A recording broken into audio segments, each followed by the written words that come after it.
L'inquiétude monte quant à ces 3 incendies qui ont débuté il y a plus d'un mois.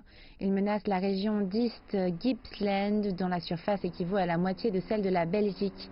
Des vents forts et des températures dépassant les 43 degrés Celsius menacent de fermer l'autoroute principale dans le sud-est du pays.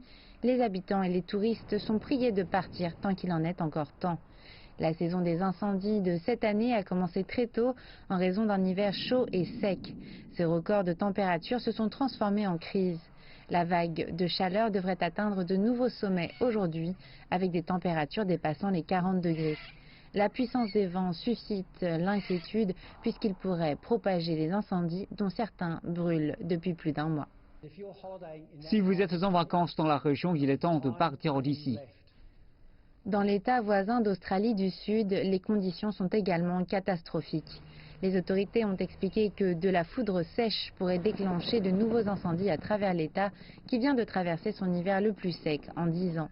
Sur l'ensemble du territoire national, c'est plus de 3 millions d'hectares qui ont brûlé depuis septembre. 10 personnes ont perdu la vie et plus de 1000 foyers ont été détruits par l'avancée rapide des incendies. I lost my house on Friday. These are the shoes. I walked to work Friday. Only 30 minutes. How quickly did it come through? I don't know because I couldn't get back in to save it. Okay, right. I was down in the town because we work in the city. Yeah. So, yeah, it's pretty heart-wrenching.